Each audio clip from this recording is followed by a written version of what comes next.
Okay. So మనిషి జన్మ తరహా క్రియ తరహా పాపి. సో ఆయన కృప చేత రక్షించబడ్డాము అమ్మా. సో ఇక్కడ మనం చేసింది ఏమీ లేదు. సో పుట్టుకతోటే మనం అందరం కూడా పాపంలోనే పుడుతున్నాము, పాపంలోనే పెరుగుతున్నాము, పాపంలోనే జీవిస్తున్నాము. కానీ అయినా కూడా ఆయన బలి యాగం వల్ల మనందరం కూడా రక్షించబడ్డాము. కాబట్టి కృప చేత మీరు రక్షించబడి ఉన్నారు. ఎఫెసీయులకు రాసిన 2 అధ్యాయం 5వ వచనంలో ఆయన కృప చేత మనం పాపంలో నుంచి రక్షించబడ్డాము. సో ఆయన మనందరికీ ఎవరు? రక్షకుడు, యేసు ప్రభువారు. అందుకే భూలోకంలో ఏకైక దేవుడు, రక్షకుడు అని పిలుచుకునే దేవుడు యేసు ప్రభువారు మాత్రమే. ఆయన ఒక్కడి వల్లనే పాప క్షమాపణ జరుగుతుంది, పాప విమోచన జరుగుతుంది. అందుకే నువ్వు ఎంత ఘోర పాపమైనా ఆయన ముందు మోకరించి అయ్యా నా పాపాలను క్షమించు అనగానే ఆయన క్షమించడానికి కృపా సంపన్నుడు ఆయనే. ఆయన మన పాపంలను క్షమించడంలో కృపా సంపన్నుడు. సో అందుకే ఆయన క్షమిస్తున్నాడు కదా అని ఆయన కృపను మనం మిస్యూజ్ చేయొద్దు. ఎప్పుడైనా కూడా ఆయన మనల్ని మన్నిస్తున్నాడు కదా అని ఆయన కృపను మనము మిస్యూజ్ చేయొద్దు. అందుకే క్రీస్తు యేసునందు ఆయన మనకు చేసిన ఉపకారము ద్వారా యేసు వారు మనందరికీ ఉపకారం చేశారు. అత్యధికమైన తన కృపా మహాదైశ్వర్యమును రాబో యుగంలో కనపరచు నిమిత్తము. సో నీకు అర్థం కాదు ఇప్పుడు ఏదైనా కూడా. సో నేను నిన్న ఒక సందర్భంలో చెప్పాను, ఆ కష్టాలు వచ్చాయా, దేవుడు నిన్న ఆ పాపం నుంచి వేరుపరచడానికే కష్టాలను తీస్తాడు. ఆ బాధలు, అవమానాలు, నిందలు ఇవన్నీ కూడా మనం పాపంలో నుంచి బయటపడడానికే. మనందరం కూడా తొలగిపోకుండా, తప్పిపోకుండా మనకి ఏదో ఒక ఇరుకు పెట్టి, ఇబ్బంది పెట్టి ఆ ఇరుకు ద్వారం కూడా దేవుడు నడిపిస్తాడు. ఇవన్నీ కూడా మన పరలోక రాజ్యానికి వెళ్ళడానికే. సో అందుకే ఆయన మనల్ని ఎప్పుడు కూడా విడిచిపెట్టడమా, ఆయన మనల్ని ఎప్పుడు కూడా వదిలిపెట్టడమా, మన పాపాలన్నింటినీ క్షమించడానికి, మన పాపాలన్నింటినీ తీసివేయడానికి ఆయన పరలోకం నుంచి భూలోకానికి దిగి వచ్చిన కృప ఐశ్వర్యం గల దేవుడు, కృపలో ఐశ్వర్యం గల దేవుడు. సో ఈ యుగంలో కాదు, రాబో యుగము. సో నేను చెప్పాను కదా, మన అందరి లైఫ్ టెంపరీ. మా అంటే ఇంక 20 సంవత్సరాలు 30 సంవత్సరాలు బ్రతకొచ్చు, కానీ దాని తర్వాత లక్షల కోట్ల సంవత్సరాలు ఆయనతోటి మనందరం కూడా జీవించబోతున్నాము. సో అందుకే ఈ పాపము లేకుండా మనందరం కూడా కాపాడుకోవాలి. ఇక్కడ మనందరికి బిగ్గెస్ట్ ఛాలెంజ్ అంతిమ దినాలు. ఈ అంతిమ దినాలలో ఎక్కడ చూడు అక్రమమే, ఎక్కడ చూడు మోసమే, ఎక్కడ చూడు అన్యాయమే, ఎక్కడ చూడు ద్వేషాలు పగలే రగులుకుంటుంటాయి. సో ఈ సమయంలో మనందరం కూడా అలాంటి పాపంలో పడిపోకుండా మనందరము కాపాడుకోవాలి.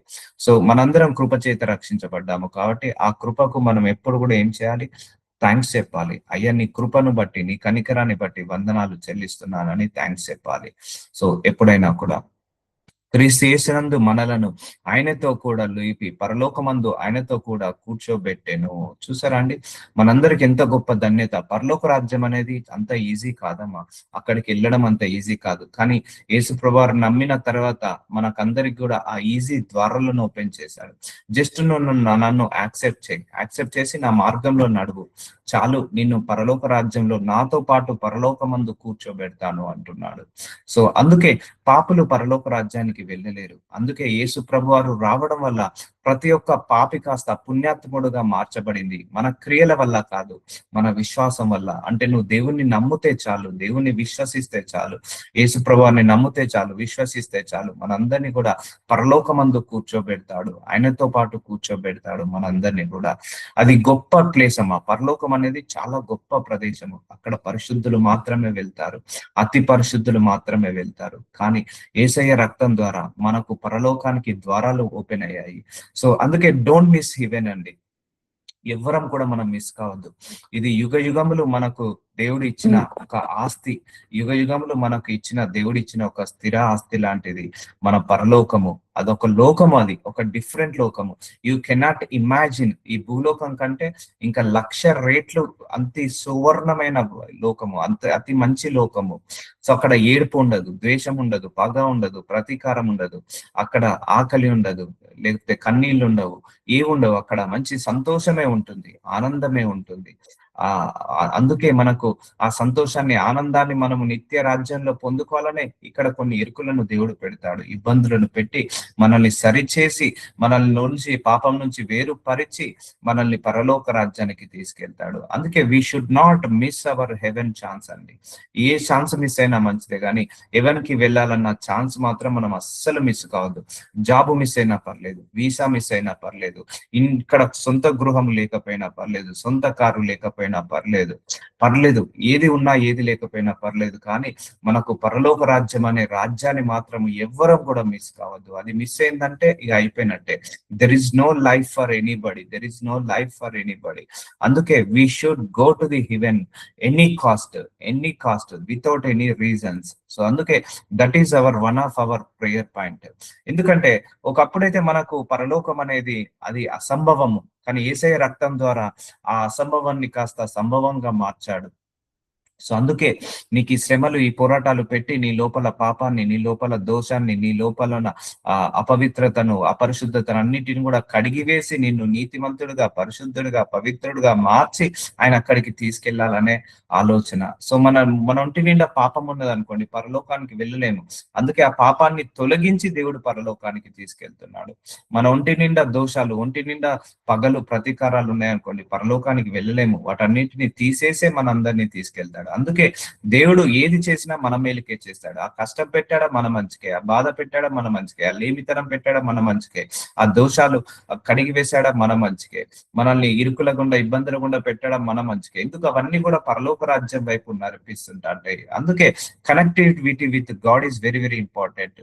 మీ దేవుడితో నిత్య సహవాసం అనేది చాలా ముఖ్యము. నిత్య సహవాసం అదే పరలోక రాజ్యానికి తీసుకెళ్తుంది. సో ఆ సహవాసం కలిగి ఉండాలి. నిత్య సహవాసం చేసే వాళ్ళు పాపంలో పడలేరు. దేవుడితో నిత్య సహవాసం చేయని వాళ్ళే పాపంలో పడగడానికి ఎక్కువ అవకాశాలు ఉంటాయి.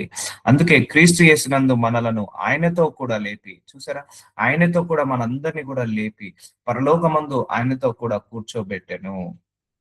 సో సో అందుకే దేవుడు ఇంత గొప్ప బలియాగాన్ని ఇచ్చాడు. అందుకే we never miss that opportunity. So ఏది ఉన్నా లేకపోయినా, ఏది వచ్చినా రాకపోయినా, జస్ట్ నీకు జీసస్ ఉన్నాడు చాలు, అది చాలు. అదే నిన్ను పరలోక రాజ్యానికి తీసుకెళ్తుంది. ఒక మనిషికి 1,00,00,000 ఆస్తి ఉండి నరకానికి వెళ్తే వృధా, వృధా, వృధా. ఒక మనిషికి కొంతే ఉండి పరలోకానికి వెళ్తే అది నిజము, అది కరెక్ట్. ఎందుకంటే చాలా మందికి ఆఫ్టర్ డెత్ ఇదే లైఫ్ అనుకుంటారు. చాలా మంది కూడా ఈ ఆఫ్టర్ డెత్ తర్వాత మన ఆత్మ ఎక్కడికి వెళ్తుందో తెలియదు, ఎలా పోతుందో తెలియదు. ఏ తప్పులు చేస్తే పరలోకానికి వెళ్ళము, ఏ తప్పులు చేస్తే పరలోకానికి వెళ్ళకుండా నరకానికి వెళ్తామో తెలియదు. చాలా మందికి భూలోకంలో మరణించామంటే అది క్లోజ్ అనుకుంటారు, కానీ భూలోక మరణము మనకు పరలోక రాజ్యానికి ద్వారాలు ఓపెన్ అవుతాయి. అందుకే after our journey on the earth we have another journey. This journey will be continue in the heaven. అర్థమవుతుందా అండి?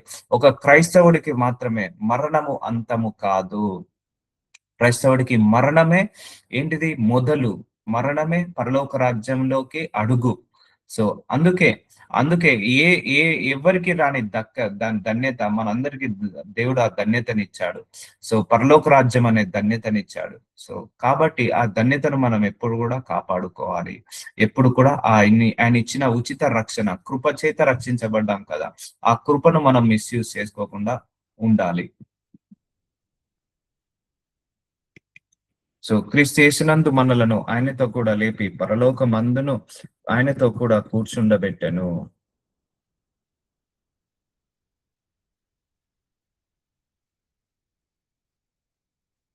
ఓకే, మీరు విశ్వాసం ద్వారా కృపచేతనే రక్షించబడి ఉన్నారు. ఇది మీ వలన కలిగిన కాదు, దేవుడి వరమే. చూసారా అండి, దేవుడి యొక్క వరం అట మనందరం రక్షించబడడం, పరలోక రాజ్యానికి వెళ్ళడం విశ్వాసం ద్వారా. ఆయన కృపచేత రక్షించబడి ఉన్నారు.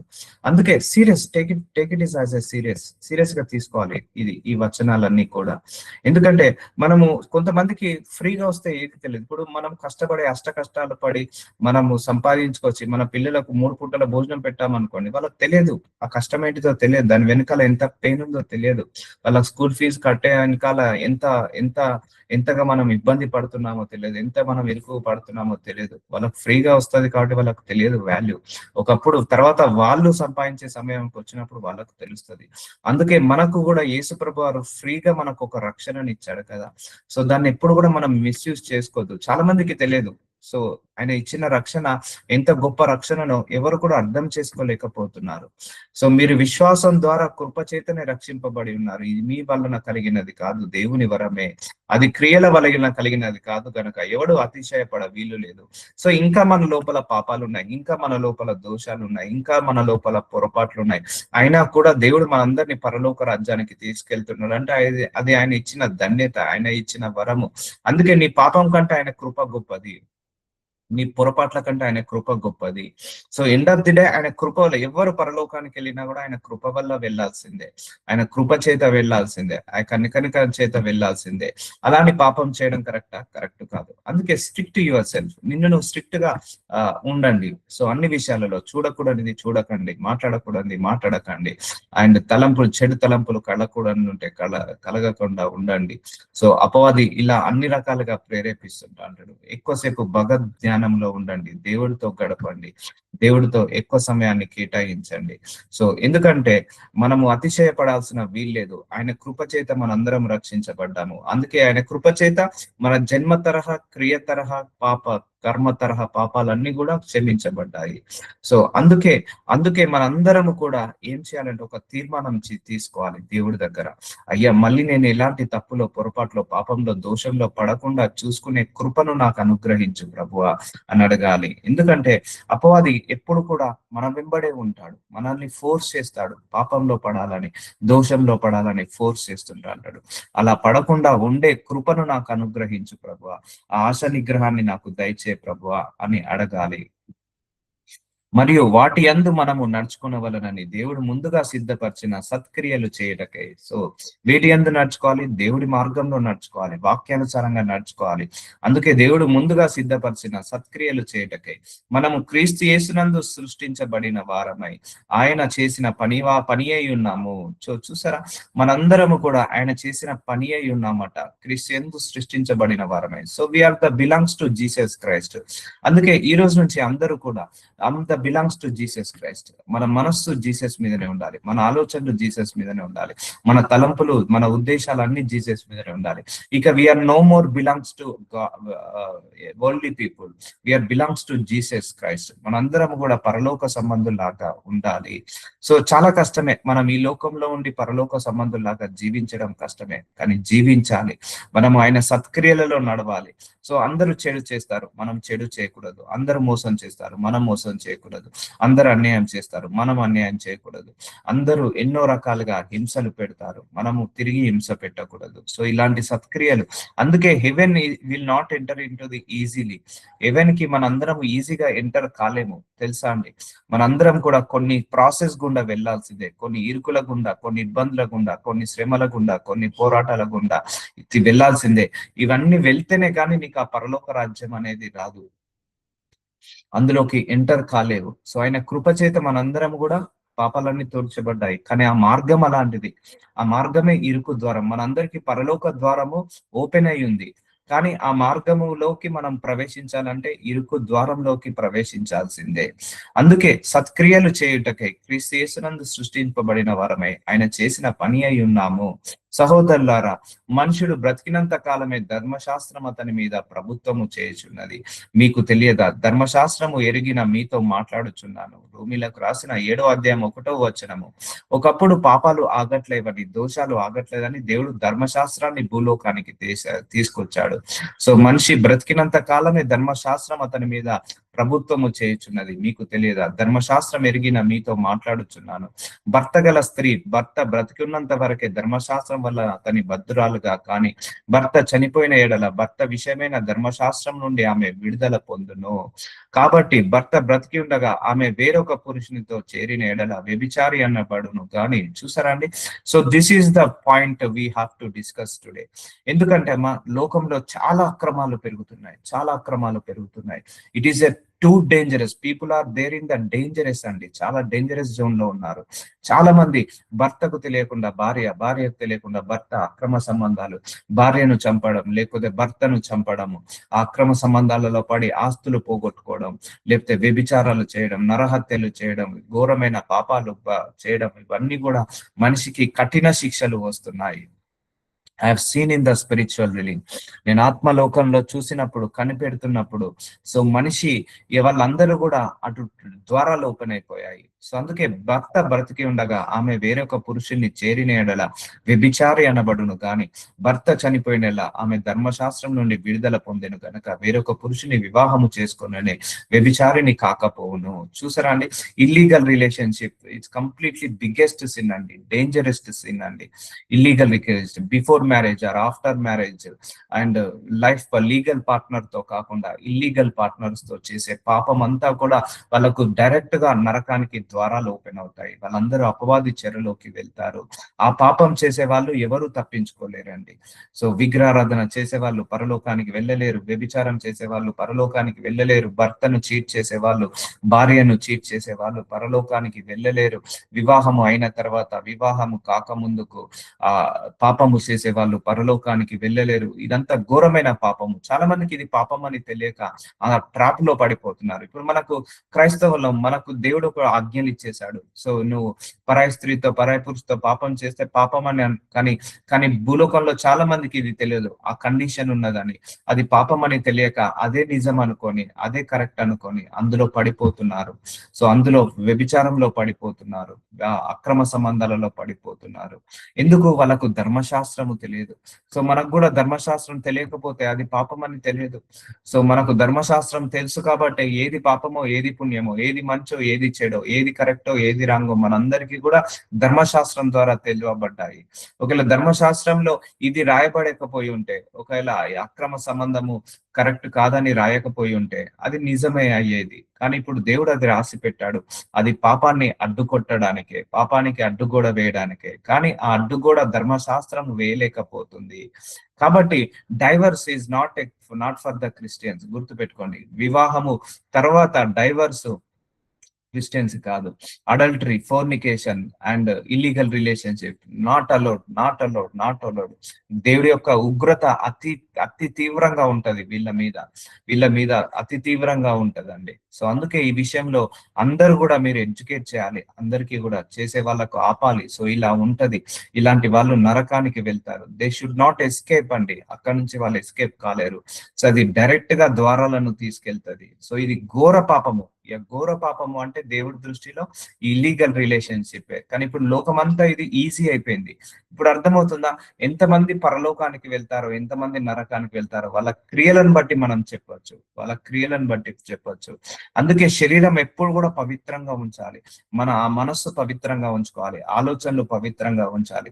నువ్వెంత సేవ చేసావన్నది ముఖ్యం కాదు, ఎంత వాక్యము బోధించావన్నది ముఖ్యం కాదు, ఎంత ప్రార్థనలు బలంగా చేశామన్నది ముఖ్యం కాదు. మనకంతా ముఖ్యము ఈ శరీరమే మన ముఖ్యము. సో సో శరీరాన్ని పవిత్రంగా కాపాడుకోవడమే చాలా ముఖ్యము. కాబట్టి ఈ శరీరాన్ని మనం ఎప్పుడు కూడా పవిత్రంగా కాపాడుకోవాలి. సో సో వేరొక పురుషుని వివాహము చేసుకున్నాను, వ్యభిచారిని కాకపోను. కావున నా సహోదరులారా, మనము దేవుని కొరకు ఫలమును ఫలించినట్లు. చూసారా, మనందరం కూడా దేవుడి కొరకు జీవించాలి. అమ్మో, ఈ వ్యభిచారము దేవుడికి నచ్చదు, అక్రమ సంబంధాలు దేవుడికి నచ్చదు, విగ్రహారాధన దేవుడికి నచ్చదు, త్రాగుడు అనే వ్యసనం దేవుడికి నచ్చదు, అందరిని ద్వేషించడం దేవుడికి నచ్చదు.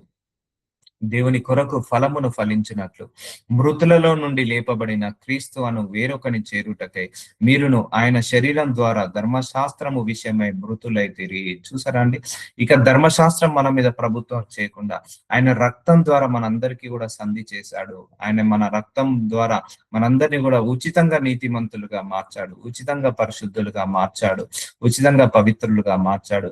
ఇప్పుడు మనం ఆయన కృపచేత రక్షించబడ్డామని మళ్ళీ విగ్రహారాధన చేయడం కరెక్టా? ఆయన కృపచేత రక్షించబడ్డామని వ్యభిచారం చేయడం కరెక్టా? ఆయన కృపచేత రక్షించబడ్డాము కదా అని పాపంలో పడడం కరెక్టా? కరెక్ట్ కాదు. ఇప్పుడు మనందరం కూడా పాపం విషయంలో మరణించాము. మనందరం పాప విషయంలో పాత విషయాల విషయంలో మరణించి మనందరం కూడా ఇప్పుడు ఎలా క్రీస్తులాగా మనం మారాలి. క్రీస్తులాగా మనం జీవించాలి, క్రీస్తులాగా మనం నడవాలి, క్రీస్తులాగా మనం చూడాలి, క్రీస్తులాగా మనము ముందడికి సాగుతూనే ఉండాలి. సో ధర్మశాస్త్రం విషయమై మృతులైతిరి, ఏలైనగా మన శరీర సంబంధులమై ఉండినప్పుడు మరణార్థమైన ఫలమును ఫలించుటకై ధర్మశాస్త్రము వలనైన పాపేచ్ఛల మన అవయములలో కార్యసాధములమై ఉండెను. సో అందుకే దేవుడు ఈ మనిషి ఆగలేకపోతున్నాడు, అందుకే కండిషన్స్ పెట్టాడు, అయినా కూడా ఆగలేకపోతున్నాడు, పాపంలో పడకుండా ఆగలేకపోతున్నాడు. ఎందుకంటే అందరూ కూడా అపవాది చెరలో ఉన్న వాళ్ళే. అందుకే శరీరాన్ని కంట్రోల్ చేసుకున్న వాడు సమస్తాన్ని కంట్రోల్ చేసుకున్నట్టు, మనసుని కంట్రోల్ చేసుకున్న వాడు సమస్తాన్ని కంట్రోల్ చేసుకున్నట్టు, నోటిని కంట్రోల్ చేసుకున్న వాడు సమస్తాన్ని కంట్రోల్ చేసుకున్నట్టు, శరీరాన్ని, మనసుని, ఆలోచనలను, తలంపులను అన్నిటిని కూడా మనం కంట్రోల్ చేసుకోవాలి. అందుకే పాపానికి మన ఆలోచనలు కూడా అప్పచెప్పొద్దు, మన శరీరాన్ని అప్పచెప్పొద్దు. శరీర సంబంధులై ఉండినప్పుడు మరణార్థమైన ఫలమును ఫలించుటకై. సో మరణార్థకమైన ఫలం ఏంటిది? పాపమే. పాపమునకు జీతము మరణమే. ఆ మరణము రాకుండా దేవుడు మనందరికి కూడా తప్పించాడు. ధర్మశాస్త్రం వల్లనైనా పాపేచ్ఛల మన అవయములలో కార్యసాధకములై ఉండెను. ఇప్పుడైతే దేవుని చేత నిర్బంధింపబడితేమో దాని విషయమే చనిపోయిన వారమై.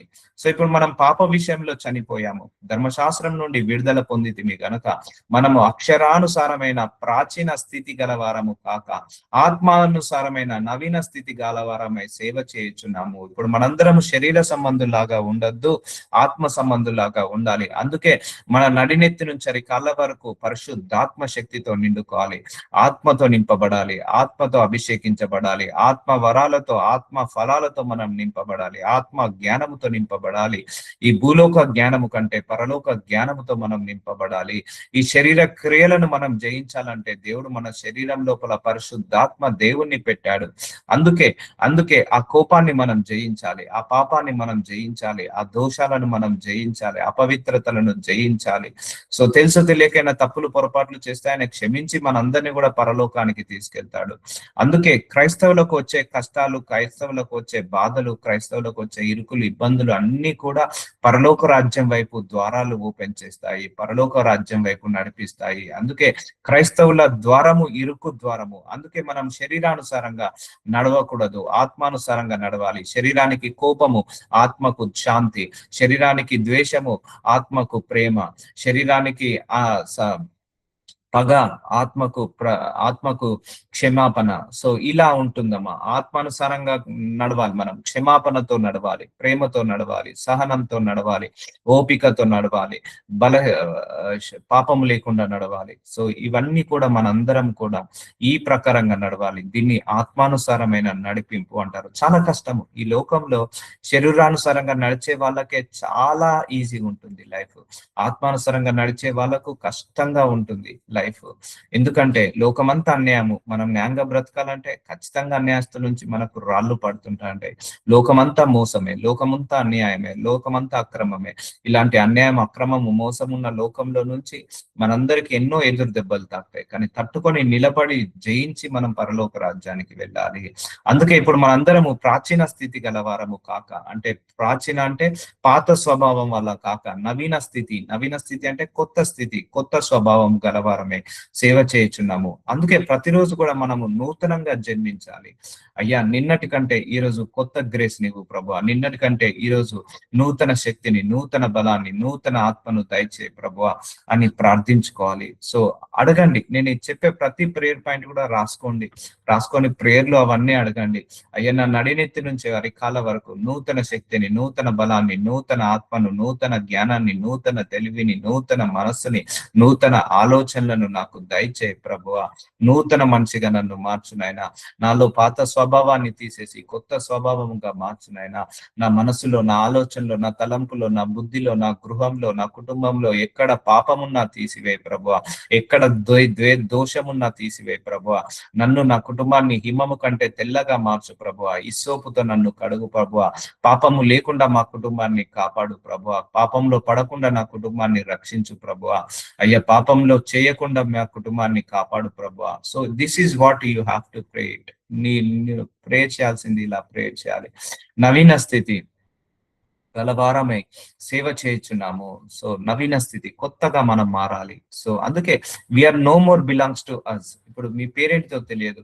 సో ఇప్పుడు మీ పేరు కాదు, you are the belongs to Jesus Christ అండి. సో మన అందరం కూడా బిలాంగ్స్ టు జీసస్ క్రైస్ట్ అండి. మీరు నా సొత్తు అన్నట్టుగా మనం బ్రతకాలి.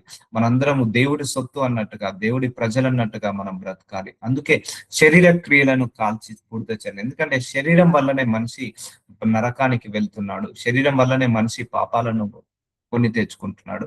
అందుకే మన శరీరం ఒకటే అండి. ఇది దేవుడి యొక్క నిర్మాణము, ఈ దేవుడి యొక్క ఆలయము, ఈ దేవుడి యొక్క గుడి. మన శరీరము దేవుడి యొక్క ఆరాధించే స్థలము, మన శరీరము దేవుణ్ణి స్తుతించే స్థలము, మన శరీరము వాక్యముతో నింపుకునే స్థలము. మన దేవుడు వాక్య స్వరూపి. ఆ వాక్య స్వరూపాన్ని మన లోపలి నింపుకునే స్థలం. అందుకే మన శరీరం నిండా కూడా వాక్యముతో నింపబడాలి. మన శరీరం నింతా కూడా ఆరాధనతో, స్తుతితో నింపబడాలి. మన నరాలలో ఆ దేవుడి యొక్క ప్రేరేపణ ఉండాలి. దేవుడి యొక్క తలంపు కలిగి ఉండాలి. దేవుడి యొక్క ఆలోచన కలిగి ఉండాలి. సో మన మనస్సు, మన ఆలోచన, మన తలంపులన్నీ కూడా దైవ తలంపులతో నిండుకోవాలి. అది అలా మనం బ్రతకాలి. సో అప్పుడు మన పాపంలోకి ఉండదు. అందుకే జీసస్ క్రైస్ట్ అలాగే ఉన్నాడు. ఆయన చూపులో పరిశుద్ధత, ఆయన మాటల్లో పరిశుద్ధత, ఆయన చెవిలో పరిశుద్ధత, ఆయన మనస్సులో పరిశుద్ధత, ఆయన తలంపులలో ఆ పరిశుద్ధత, ఆయన ఆలోచనలో పరిశుద్ధత, సమస్తము పరిశుద్ధత పరిశుద్ధత పరిశుద్ధ. అందుకే holy is very very important. అందుకే బైబిల్ ఏం సెలవిస్తుంది? పరిశుద్ధత దేవుడికి ఇష్టమైన యాగము అట. దేవుడికి ఇష్టమైన యాగము పరిశుద్ధత. అందుకే శరీరాన్ని అపవిత్రపరచుకోవద్దామా? ఆలోచనల ద్వారా కానీ, నోటి మాటల ద్వారా. కఠినమే, చాలా కష్టమే. కానీ ఏం చేద్దాం? మనకు హెవెన్ కావాలా వద్దా? పరలోకము కావాలా వద్దా? కానీ ఏం చేద్దాము? మనకు దేవుడిచ్చిన రక్షణను కాపాడుకుందామా వద్దా? కాపాడుకోవాలి. ఆయన ఇచ్చిన రక్షణను కాపాడుకోవాలి. ఆయన ఇచ్చిన విశ్వాసాన్ని కాపాడుకోవాలి. ఆయన ఇచ్చిన మనకు ఆ స్వస్థత, ఆ విడుదలను, ఆ విమోచనను అన్నిటిని కూడా కాపాడుకొని మనం ఆత్మానుసారంగా నడవాలి. అందుకే అడగాలి, ప్రార్థనలో ఇవన్నీ అడగాలి. శక్తిని ఇవ్వు ప్రభువా, ఆత్మానుసారంగా నడిచే శక్తిని నాకు దయచేయి ప్రభువా, ఆత్మానుసారంగా నన్ను నడిపించు ప్రభువా, ఆత్మానుసారంగా నన్ను నిలబెట్టు ప్రభువా అని ప్రార్థించాలి. ఇక్కడ నేను కూర్చున్నా అంటే నేను కూర్చోలేదు, నాతో పాటు పరిశుద్ధాత్మ దేవుడు కూర్చున్నాడు. ఈ వాక్యం నేను చెప్పడం లేదు, పరిశుద్ధాత్మ దేవుడు చెప్తున్నాడు. ఆత్మనే బోధిస్తుంది మీ అందరికీ, ఆత్మనే మాట్లాడుతుంది. I don't know what I speak after next minute. Holy Spirit God only will speak these words. ఈ హోలీ స్పిరిట్ గాడ్ ఇవన్నీ మాట్లాడుతున్నాడు. ఎందుకంటే I completely feeling with the Holy Spirit God. దేవుడి యొక్క తలంపులతో, పరిశుద్ధాత్మ శక్తితో, పరిశుద్ధాత్మ వరాలతో, ఫలాలతో నింపబడుతున్నాను. సో ఇలా పరిశుద్ధాత్మ శక్తితో నింపబడుతున్నప్పుడు మనుషుల నుంచి వ్యతిరేకత. ఎందుకంటే మనం ఆత్మతో నింపబడుతున్నాం, వాళ్ళు శరీరంతో నింపబడుతున్నారు. మన ఆత్మ శక్తితో నింపబడుతున్నాం, వాళ్ళు శరీర కోరికలతో నింపబడుతున్నారు. అప్పుడు మన ఆత్మ వాళ్ళను ఇరిటేట్ చేస్తుంది. ఆత్మకు శరీరానికి ఎప్పుడు కూడా ద్వేషం కలుగుతుంది. అందుకే బాగా అనాయింటెడ్ వాళ్ళకు ఎక్కువ విమర్శలు వస్తాయి, బాగా ఆత్మలు ఎదిగే వాళ్ళకి ఎక్కువగా విమర్శలు వస్తాయి. ఇప్పుడు నేను ఎప్పుడైతే ఆత్మలు ఎదగడం మొదలు పెట్టానో, ఎప్పుడైతే అభిషేకంలో ఎదగడము, ఆత్మలో ఎదగడం, ప్రార్థనలో ఎదగడము, దేవుళ్ళు ఎదగడం, వాక్యంలో ఎదగడము మొదలు పెట్టానో, అప్పుడు మనుషుల నుంచి చాలా వ్యతిరేకత అపవాది తీసుకొచ్చాడు. కానీ నాకు ఉన్న ఒకటే గుణం ఏంటంటే ఇగ్నోర్ చేసేస్తాను. మనం ఏదైనా అనుకున్నామంటే ఆ పనిని సాధించాల్సిందే. అపవాది ఎన్నో శోధనలు, ఎన్నో వేదనలు, ఎన్నో రోదనలు తీసుకొస్తాడు. ఆత్మానుసారంగా నడిపేటప్పుడు, నీ లోపల విశ్వాసం పెరుగుతున్నప్పుడు, నువ్వు దేవుల్లో ఎదుగుతున్నప్పుడు, నీకు శక్తి ఇంకా అభిషేకంలో పెరుగుతున్నప్పుడు అపవాది ఎన్నో రకాలుగా ఆటంకాలు తీసుకొస్తాడు. వాటిని పట్టించుకోవద్దు. డోంట్ రెస్పాండ్ టు సైతాన్. సో చూసి చూడనట్టుగా, వినినట్టుగా ఒక నవ్వి అక్కడి నుంచి వెళ్ళిపోండి చాలు. ఇదే దేవుడు అన్నిటికీ సమాధానం చెప్తాడు. సో అందుకే ఇప్పుడైతే దేని చేత నిర్బంధించబడితేమో దాని విషయమే చనిపోయిన వారమై, అంటే మనం పాపం విషయమే చనిపోయాము. ఒకప్పుడు పాపము మనందరినీ బంధించేది, కానీ ఇప్పుడు పాపము బంధించలేకపోయింది. ధర్మశాస్త్రం నుండి విడుదల పొందితిమి గనక మనము అక్షరానుసారమైన ప్రాచీన స్థితి గలవారము కాక ఆత్మానుసారమైన నవీన స్థితి గలవారమే సేవ చేయుచున్నాము. కాబట్టి ఏమందము? ధర్మశాస్త్రము పాపమాయన అట్లనరాదు. చూసారా, ధర్మశాస్త్రం మంచిదే, నాకు చాలా ఇష్టం అండి ధర్మశాస్త్రము. ఎవ్వరు రాయలేని కండిషన్స్, చిన్న మైనర్ కూడా రాసి పెట్టాడు. సో స్త్రీ పురుషుడుగా ఉండొద్దు, పురుషుడు స్త్రీగా ఉండొద్దు అన్నాడు, కానీ ఇప్పుడు అలాగే ఉంటున్నారు. సో చాలా మంది కూడా ట్రాన్స్జెండర్ గా మారుతున్నారు. సో పురుషుడేమో స్త్రీగా మారిపోతున్నాడు, స్త్రీగా పురుషుడుగా మారిపోతున్నాడు. సో అది పాపము అది. సో ఎలా పుట్టిన వాళ్ళు అలాగే ఉండాలి. సో అని అలా కాకుండా పుట్టిన తర్వాత వాళ్ళ శరీర స్వభావాన్ని మార్చుకుంటున్నారు. సో అది దేవుడు ముందుగానే రాసి పెట్టాడు. సో అలాగే స్త్రీ స్త్రీ పెళ్లి చేసుకోవద్దు, పురుషుడు పురుషుడు పెళ్లి చేసుకోవద్దు. సో ఇప్పుడు అది కూడా జరుగుతుంది. స్త్రీ స్త్రీ పెళ్లి చేసుకుంటున్నారు, పురుషుడు పురుషుడు పెళ్లి చేసుకుంటున్నారు. సో ఇవన్నీ ధర్మశాస్త్రంలో రాయబడ్డాయి, కానీ వాళ్ళు చదవలేదు, వాళ్ళు చదువుకోలేదు. వాళ్ళు ధర్మశాస్త్రాన్ని చదివితే వాళ్ళకి తెలిసేది ఏది పాపం ఏది పుణ్యం. అదే కరెక్ట్ అనుకుని ఆ గోతిలో పడిపోతున్నారు. సో అక్రమ సంబంధం పెట్టుకోవద్దని దేవుడు ధర్మశాస్త్రంలో పెట్టాడు. అది చదువుకొని ఉంటే అలా పడకుండా ఉండేది. సో వాళ్ళకి తెలియదు, అది పాపం అని తెలియక అందులో పడిపోతున్నారు. సో అర్థమవుతుందండి, ధర్మశాస్త్రము చాలా గొప్ప బుక్ అండి. ధర్మశాస్త్రం మీ వీలైతే మళ్ళొకసారి చదవండి, లేకపోతే దేవుడు నాకు ప్రేరేపిస్తే ధర్మశాస్త్రంలో నా ఆజ్ఞలన్నీ కూడా మీకు క్లియర్ గా ఎక్స్ప్లెయిన్ చేస్తాను. ఎంత మంచిగా రాసి పెట్టాడు, చిన్న point to point, minor to minor అవన్నీ కూడా రాసి పెట్టాడు. సో అన్నిటి గురించి రాసి పెట్టాడు. ఒకవేళ దేవుడు ఆత్మ ప్రేరేపిస్తే మీకు అందరికి కూడా ధర్మశాస్త్రం గురించి క్లియర్ గా ఎక్స్ప్లెయిన్ చేస్తాను. అందులో ఏమేమి ఆజ్ఞలు రాసి పెట్టాడు, ఎన్ని ఆజ్ఞలు రాసి పెట్టాడు, ఆ ఆజ్ఞలన్నిటిని కూడా మనిషి ఎలా తప్పిపోతున్నాడు, ఎలా చేయలేకపోతున్నాడు. ఇట్స్ ఎ వండర్ఫుల్ బుక్ అండి, బ్యూటిఫుల్ బుక్ అండి. ఆ ధర్మశాస్త్రము పాపమాయన అట్లా అనరాదు, ధర్మశాస్త్రం వలనే గాని పాపం అనగా ఎట్టిదో నాకు తెలియకపోను. చూసారా, ధర్మశాస్త్రం నాకు కూడా, ధర్మశాస్త్రం చదవనంత వరకు నాకు కూడా ఏది పాపమో ఏది పుణ్యమో తెలియదు. మన స్కూల్లో చెప్తారండి ఇది పాపమా ఇది పుణ్యమా అని, ఎవరు చెప్పరు. మన తల్లిదండ్రులు చెప్తారా, వాళ్ళు చెప్పరు, వాళ్ళకే తెలియదు సరిగా.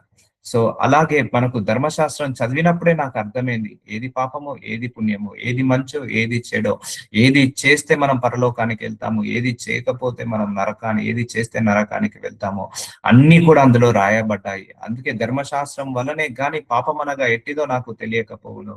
ఒకప్పుడు నేను విగ్రహారాధన చేశాను, ధర్మశాస్త్రం చదివిన తర్వాత తెలిసింది అది పాపం అని. సో అప్పటి వరకు తెలియదు. సో ఆశింపవద్దని ధర్మశాస్త్రం చెప్పిన దురాశ ఎట్టిదో నాకు తెలియకపోవును. చూసారా అండి, ధర్మశాస్త్రం ఏం చెప్పింది, నువ్వు ఇతరుల నుంచి ఏమీ ఆశించద్దు అన్నది. సో నాకు తెలియదు, ఒకప్పుడు ధర్మశాస్త్రం తెలియక ముందుకు ఆశించే వాళ్ళం. ఒకసారి ధర్మశాస్త్రం తెలిసిన తర్వాత నువ్వు ఇతరులను ఆశిస్తే కూడా అది పాపమే అండి. అందుకే don't expect anything from anybody. ఇతరులను నువ్వు ఏది కూడా ఆశించకు, దేవుడే ఇస్తాడు, దేవుడే చూసుకుంటాడు.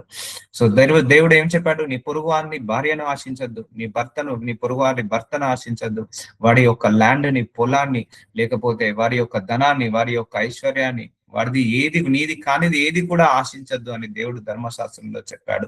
ఒకవేళ అది చదువుకోకపోతే మనందరం ఆశించే వాళ్ళం. చదువుకున్నాము కాబట్టి ఓహో ఆశిస్తే మనం అది కూడా పాపం చేసిన వాళ్ళమా, అయితే ఆశించడం మానేయాలి అని మానేసాము. సో చూసారా అండి, నువ్వు ఏది కూడా ఆశించద్దు. నీ దురాశ ఉందా, అది కూడా నీకు ఆశించినట్టే. దుర్బుద్ధి ఉందా, అది ఆశించినట్టే. సో అది కూడా మంచిది కాదు, ఆశింపవద్దు. సో మనం ప్రతిరోజు ప్రార్థన చేయలేదా, అది ఈరోజు మనం ప్రార్థన చేయలేదా, అయితే దేవుడికి విరోధంగా పాపం చేసినట్టే. వాక్యం చదువుకోలేదా, దేవుడికి విరోధంగా మనం పాపం చేసినట్టే. ఈరోజు దేవునితో గడపలేదా, దేవుడికి విరోధంగా మనం పాపం చేసినట్టే. సో అర్థమవుతుందండి, దురాలోచనలు ఉన్నాయా, దేవుడికి విరోధంగా పాపం చేసినట్టే. పాపం ఉందా, దేవుడికి విరోధంగా పాపం చేసినట్టే. నువ్వు ఆశించద్దు అన్నావా, ఆశిస్తున్నావా, అయితే దేవుడికి విరోధంగా పాపం ఇవన్నీ ధర్మశాస్త్రంలో పెట్టాడు దేవుడు.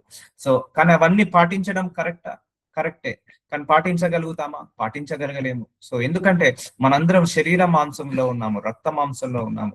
శరీరం ఎప్పుడు కూడా పాపం చేయాలని ప్రేరేపిస్తుంది, ఎందుకంటే ఆజ్ఞలు అలా ఉన్నాయి, 1000 ఆజ్ఞలు ఉన్నాయి. అందులో ఆ 1000 ఆజ్ఞల్లో ఒక్కటి తప్పినా కూడా ధర్మశాస్త్రం అంతా తప్పినట్టే అంటున్నాడు దేవుడు. సో ఇప్పుడు 100 ఆజ్ఞలు ఉన్నాయండి, 100 ఆజ్ఞలలో 99 ఆజ్ఞలు మనం పాటించాము, ఒక్క ఆజ్ఞ పాటించలేదు. ఆ ఒక్క ఆజ్ఞ పాటించకపోవడం వల్ల ధర్మశాస్త్రాన్ని అంతా కొట్టివేసి వారై అందరూ కూడా నరకానికి వెళ్తున్నారు. అందుకే యేసయ్య దిగి రావడానికి కారణమయ్యాడు. అందుకే యేసయ్య ఈ భూమి మీద కాలు పెట్టడం మన రక్షణ కోసమే. సో దురాశ ఎట్టిదో నాకు తెలియకపోను. సో చూసారా, దురాశ దుఃఖానికి చేటు. సో నీకు ఆశింపవద్దని తెలియనంత వరకు నువ్వు ఇతరులను ఆశిస్తుంటా అంటావు. ఒకవేళ దేవుడు రాశాడు, నువ్వు చదువుకున్నావు కాబట్టి నీకు తెలుస్తుంది, ఓహో దురాశ ఉండదు, దుర్బుద్ధి ఉండదు. అందుకే ధర్మశాస్త్రం ఈజ్ వెరీ వెరీ ఇంపార్టెంట్. చాలా మంది కూడా ధర్మశాస్త్రం అంటే భయపడతారు, ఎందుకంటే ఎవ్రీబడి వాంట్స్ దేర్ ఫ్లెక్సిబిలిటీ. అందరికీ కూడా ఫ్లెక్సిబిలిటీ ఉండాలి, పాపం చేయడంలో ఫ్లెక్సిబిలిటీ, ఆలోచించడంలో ఫ్లెక్సిబిలిటీ, స్ట్రిక్ట్ గా ఉండడంలో ఫ్లెక్సిబిలిటీ, ఉండాలి అంతే. నాకు నచ్చినట్టు ఇప్పుడు ఇది చేయాలనిపిస్తే నేను చేయాలి, ఇది మాట్లాడాలనిపిస్తే మాట్లాడాలి, ఇది చూడాలనిపిస్తే చూడాలి. కానీ ధర్మశాస్త్రము అవే ఆపడానికి ప్రయత్నిస్తది. నువ్వు చేయకూడనిది చేయొద్దు అని ధర్మశాస్త్రం చెప్తది, చూడకూడనిది చూడొద్దు అని ధర్మశాస్త్రం చెప్తది. అందుకే it's a law, it's a very very important book. మళ్ళొకసారి చదువుకోండి. సో దేవుడు కృప తోడుగా ఉంటే నేను అన్నిటిని కూడా ధర్మశాస్త్రంలో ఉన్న ఆజ్ఞలన్నిటిని కూడా క్లియర్ గా ఎక్స్ప్లెయిన్ చేస్తాను. అయితే పాపము ఆజ్ఞను హేతువు చేసుకొని సకల విధమైన దురాశలను నా యందు పుట్టించెను. చూసారా, పాపము దురాశలు కూడా పాపమే. నువ్వు పొరుగువాడిది నువ్వు ఆలోచించిన, నీ పొరుగువాడిది నువ్వు ఏది ఆలోచించినా ఏది ఆశించినా కూడా అది పాపమే. వాడు ఒక్క రూపాయి కూడా ఆశించదు. వాడు పొరుగువాడి భార్యను, పొరుగువాడి భర్తను, పొరుగువాడి కారుని, పొరుగువాడి ఇల్లుని, పొరుగువాడి పొలాన్ని ఏది ఆశించదు. కానీ ఇప్పుడు అందరూ ఏమవుతున్నారు, కోర్టు కేసులు వేసుకుంటున్నారు. వాంది కాంది కూడా కబ్జా చేసి కోర్టు కేసులు వేస్తున్నారు.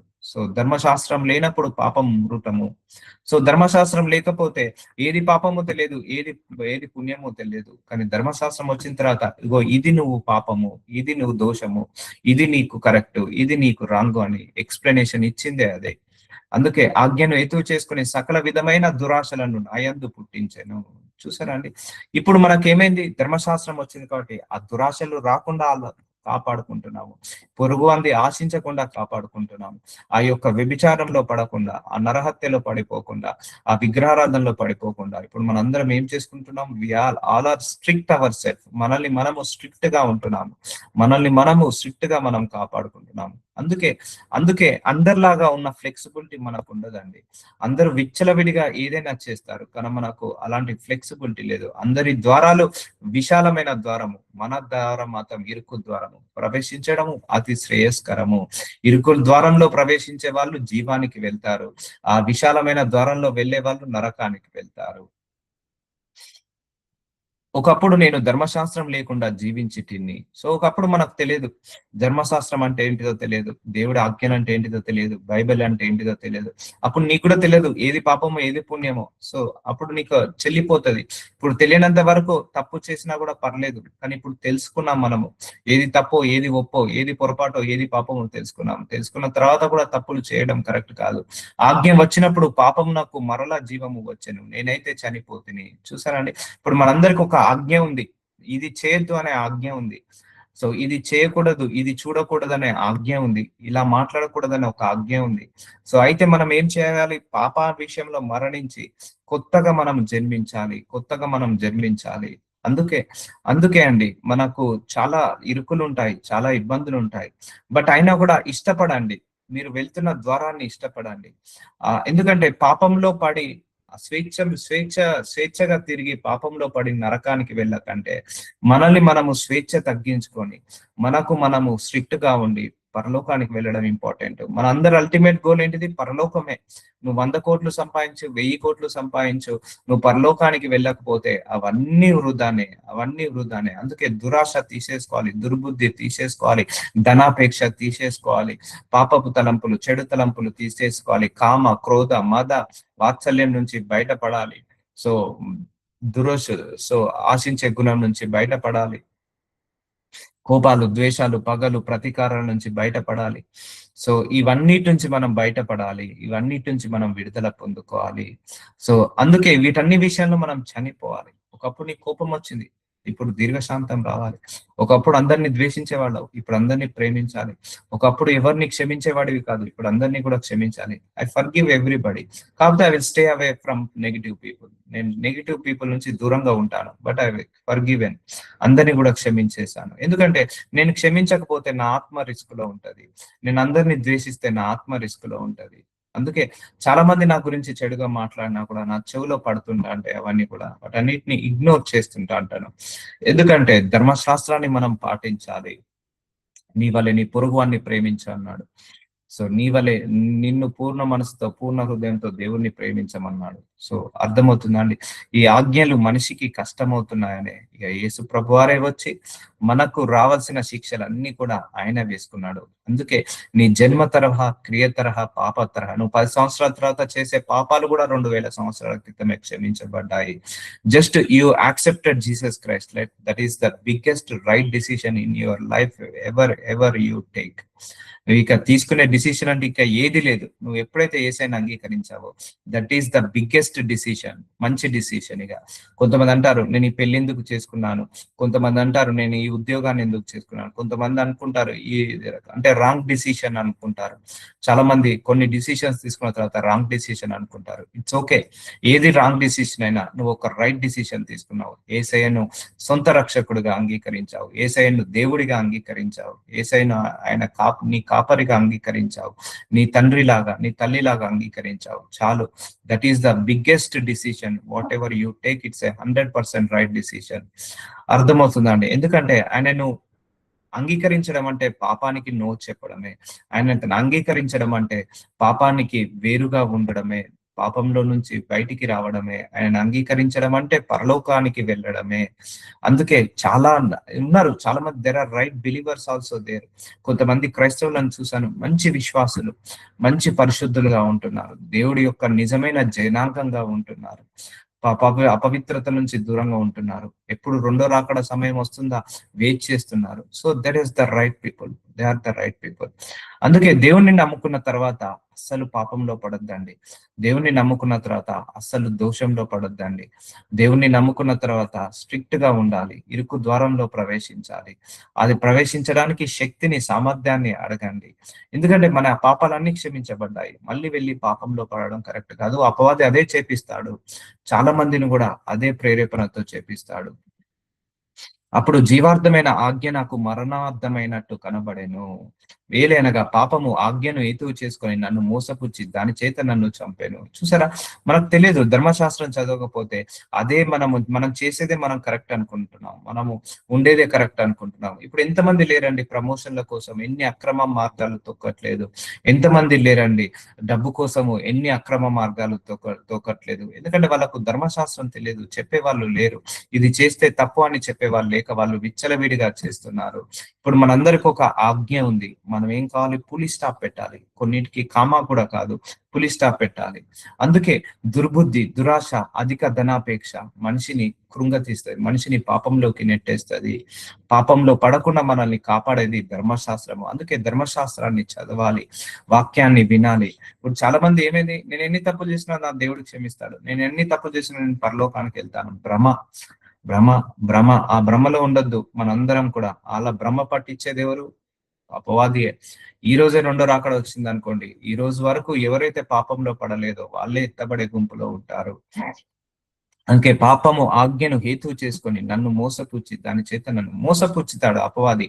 పాపం చేయమని, అక్రమ సంబంధం పెట్టుకోమని మోసపుచ్చుతాడు, ఆ డ్రగ్స్ తీసుకోమని మోసపుచ్చుతాడు, ఆ మోసం చేయమని, అన్యాయం చేయమని, అక్రమాలు చేయమని ఆ అపవాది అలా ప్రేరేపిస్తే పాపంలో పడేయడానికి ప్రయత్నిస్తాడు. కాబట్టి so don't entertain such things. మనం ఎప్పుడు కూడా కాబట్టి ధర్మశాస్త్రము పరిశుద్ధమైనది. చూసారా, ఇష్టపడండి, ధర్మశాస్త్రాన్ని ఇష్టపడండి, బైబిల్ని ఇష్టపడండి.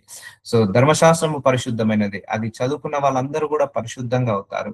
ఆజ్ఞ కూడా పరిశుద్ధమైనది. సో అందుకే దేవుడు మనకు మంచి మంచి కండిషన్స్ పెట్టాడు. అందుకే ధర్మశాస్త్రం మనిషిని కాపాడడానికే కానీ నశింప చేయడానికి కాదు.